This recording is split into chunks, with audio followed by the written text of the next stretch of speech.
Hi everyone, this is Craig. He finished our January intensive program and we're trying to get some more information out there about cluttering, and Craig is someone who both clutters and stutters sometimes. So we wanted to get some information directly from him. I'm sure a lot of people out there can relate to some of his experiences, and it's great to hear it from a client themselves.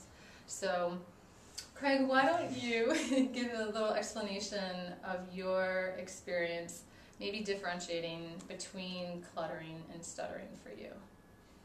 Seems like the two kind of go like hand in hand a little bit, but the cluttering is rapid speech to the point where you put all of your words kind of in syllables in the same word and speak too quickly for it to make a lot of sense sometimes. And with me personally, in the cluttering, I'll talk so fast, and then eventually I'll just hit a block, and then I'll just stop short like that.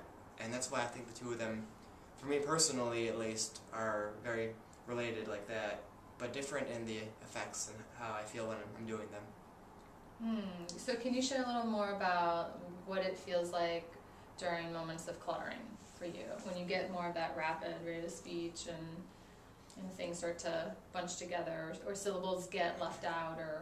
I think that's a pretty good way to describe it. Everything kind of slurs together, and I think for me personally, when I was younger especially, I really had no idea I was doing it for the most part, but I kind of grew accustomed to myself being a rapid talker, and then I realized I wasn't just a fast talker, I was kind of making all my words on the same syllable, and people would have trouble knowing what I was saying a lot of the time. So I think being aware is something that every clutterer kind of is on a different level about, in knowing how severe it is or how quickly they speak or what the effect of it is on their own speech. That's a good point you bring up about people asking you to repeat. You're saying, what'd you say? Did you get a lot of that when you were growing up? Yeah, definitely. And if I would ever hear a recording of myself, I would just get chills, because it wouldn't sound like the same person I heard in my head. Because to me I was speaking totally fluent and clear, and it all made sense. But then when played back, it would be really, really hard for me to deal with. So let's get into maybe some of the things that help you personally for cluttering. Okay. Maybe for, rate or clarity. Okay.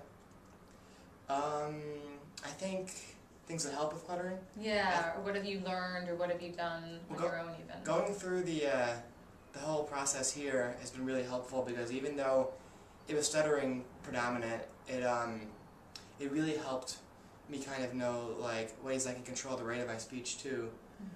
And the vocal flow management, I remember Carl saying it's not easy for clutterers to do, because it forces you really to exaggerate your syllables and everything, and that's something that I don't like to do as a clutterer. What would you want to share with maybe another person who clutters out there, who doesn't even know that the word cluttering exists, and maybe they're experiencing some of the things that you have shared? What would you want to tell them? It's definitely not hopeless, and I really thought for a while that I would just not talk, in public places. I would never have done this interview a couple years ago probably, because I would have just been too no one's going to want to hear that, it's not going to make any sense. But you really can do it, and it's okay to talk fast, and a lot of people do. And I would say probably more people even clutter than maybe even stutter without even knowing it, because a lot of people, just my friends will all, slur their words together all the time and everything, and that number may be totally wrong, but I think that there's a certain degree of naturalist fluency that everybody has, and I think that a lot of people talk fast, and all you have to do really is just practice it, and easier said than done, but it can be done.